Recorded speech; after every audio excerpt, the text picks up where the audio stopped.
आप वलीद के लिए हामी नहीं भरेंगी ना, हम यहाँ से नहीं जाएंगे। तुम्हारे अबू की भी यही ख्वाहिश थी कि समन की शादी वलीद से, तो आज खैर से उनकी ख्वाहिश भी पूरी हुई। अब तो सब कुछ ठीक हो गया है वलीद, अब क्यों तुम्हारा मुंह उतरा हुआ है? ड्रामा सीरियल बेबी बाजी जो कि हर दिल अजीज था, और ये ड्रामा सीरियल अपने इख्तिताम को पहुंच गया। बेबी बाजी ड्रामा के लास्ट एपिसोड में आप देखेंगे फरहत और वासिफ जो कि अब अपने घर से बेघर होने वाले हैं, मगर ऐसे में बेबी बाजी और वलीद उनका फिर भी एहसास करते हैं।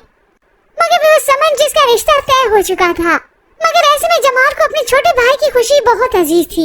वो तो समन का रिश्ता लेकर वहीं उन्हीं के घर चला जाता है और वापस आकर सभी को यहाँ पर सरप्राइज देता है। मान ने बता दिया कि समन के घर वालों ने हाँ कह दी है वलीद के लिए। ये सुनकर सभी काफी खुश हो जाते हैं। आज तो शुक्र इस वासिफ को कल आगे अपनी बीवी को सुना दिया। फरहत ये वही घर है ना जहाँ से मैंने और तुमने अम्मी का सामान पैक करके उन्हें अस्मा भाभी के घर भेज दिया था। जबकि दूसरी जानिब नसीर फिर से माफी मांग चुका हो इस अस्मा से, और अस्मा भी अपने बच्चे की खातिर माफ करने पर मजबूर हो ही गई हो। और फिर ऐसे ही बेबी बाजी ने अस्मा को सोने की रिंग भी दी। अस्मा को जब अंगूठी पहनाई तो वो तो हैरान थी। अम्मी ये आप क्या कर रही हैं? क्यों पहना रही हैं मुझे? मुश्किल वक्त में तुमने मेरा साथ दिया, मुझे किसी और ने सहारा ना दिया। हालांकि मेरी अपनी औलाद मुझे छोड़ चुकी थी, मगर तुम थी जिसने मेरा बहुत ख्याल रखा। और ऐसे में उधर अजहर को भी मालूम हो जाता है कि समन और वलीद का रिश्ता पक्का हो चुका है, तो वो रोते हुए अपनी माँ से कहती है समन और वलीद का रिश्ता तय हुआ है और मुझसे कोई पूछ नहीं रहा। अपनी माँ का, भाई भाभी का, सबका जीना हराम करके रख देती है। तभी इसकी भाभी इसे कमरे में ही बंद कर देती है।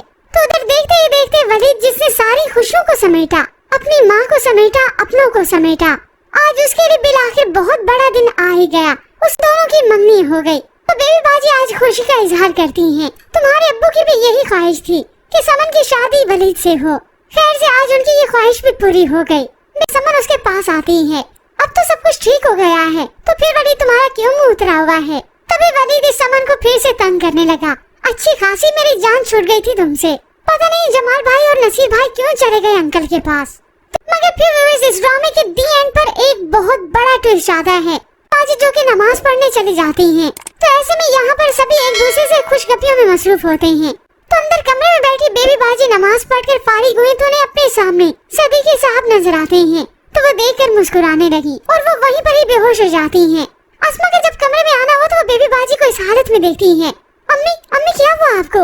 वलीद, नसीर, देखो अम्मी को क्या हुआ? अस्मा की जब चीखने चिल्लाने की आवाजें सुनी तो सभी वहाँ से भागते हुए यहाँ पे आते हैं, मगर यहाँ पर बेबी बाजी अब दम तोड़ चुकी होंगी। व्यूअर्स, लगता तो यही है कि इस ड्रामे की अब बस दी एंड पर बेबी बाजी की मौत हो गई। अब वो चैन की नींद सोएंगी कि मैंने जो, और होप सो व्यूअर्स यहाँ पर अब अजरा भी आ ही जाए, नहीं तो अपनी उसे सास की मौत पर तो आना ही चाहिए।